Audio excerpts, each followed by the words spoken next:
Hey dude, it's Joshy J. Thanks so much for tuning in. So let's talk about optimizing your time and how you can optimize your time better. The kind of mind frame to get in for optimizing your time so you can maximize every single situation you're in. So you have finite time in this lifetime, and no one is going to value you more than you are going to value you. Naval said that. I didn't say that's nothing new. And you should use your time wisely. So use your time according to the things that you place importance on.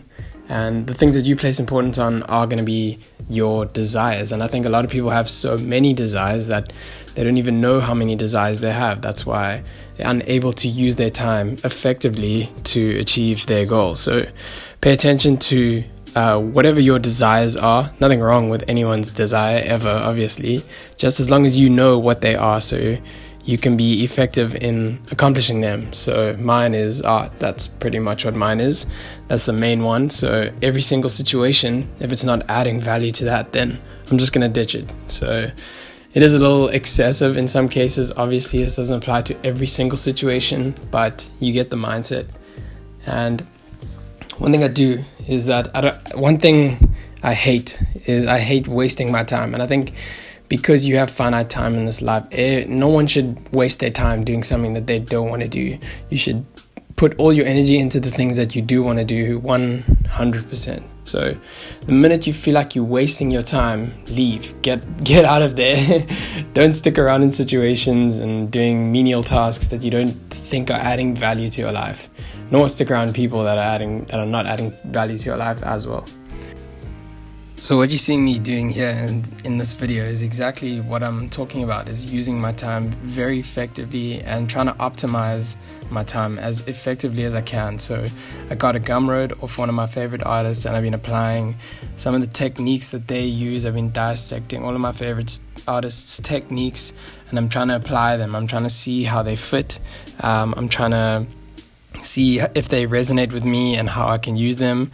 And I'm trying to just I'm in this exact one, I'm trying to bash together a whole bunch of cameras and shutter doors and a wall fan for the previous video that I made, a whole bunch of callouts. So yeah, I did this in like 2.5 hours, I think 3 hours maybe. So real improvement for me actually, and it's been great to see that when I can use my time very effectively, it goes a long way. And ultimately, we have a limited amount of neuron space, and we don't want to waste our mental output hours on stupid, mandatory, unimportant things. So what I mean is like, you don't want to waste your actions on things that are petty and not adding to whatever your goal might be. So if there's something that is pulling you away from your goal, you want to reject it. And ruthlessly, it's harder in the beginning when you're still figuring out your goals and you don't know what to reject, what is taking away from your life and what is adding to your life. But as soon as you figure out those things, you want to just reject the things that are pulling you far away. So I heard this one quote that said, all the most successful people, they listen to everyone and then they just ignore everyone, and then they do their own thing. And I thought that was really true. You want to be able to decipher between all the advice that you get all over the place. And this podcast is another example. It's like, if you don't agree with it, you should dissect everything. You should see what applies to your life, what doesn't. And if it doesn't, then don't listen to it. And if it does, then you want to be able to absorb it. You want to listen to it a few times so you absorb it. And I do that with all podcasts and all advice, everything. I make sure I'm able to dissect it to be like, is this adding to my life or is it taking away?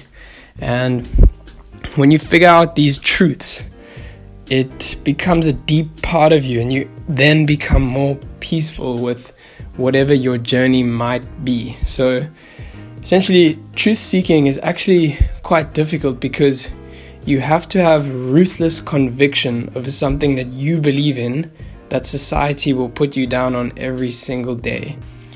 Okay, let's back up. That all got very heavy very fast. I think this is the best time for you to utilize your time and to optimize your time, because you have 3 weeks now where you are going to be in isolation, and essentially you don't want to be wasting that time or accepting that it is a defeat zone for you, because you want to utilize it to its maximum potential, and that can be done in every single situation. So for the artists, if you're looking at that Gumroad that you want to buy it. If you're looking at that course that's being advertised, definitely get it. There's loads of artists all around selling their courses all over the place, and it's totally worth it to buy it. This is the best time to optimize your time. I've set schedules daily of the amount of time I want to spend on the things that are very important to me, and I think this is an amazing time to do that. While you're forced to stay inside, forced to really work on whatever it is you want to work on, and that's only up to you. So whatever it is, or maybe if you don't really know what your goals are, or where you want to be at, or this is to people that do have goals, by the way. So if you don't, then it's all good. But if you don't know, then it's maybe worth figuring out. That's why this is such a good time to spend time with yourself as well. And if you do know whatever the goal is that you want to achieve, no matter how big it is, then this is an amazing time to do it. So dudes, I hope this really helped, and I will check you guys in the next one.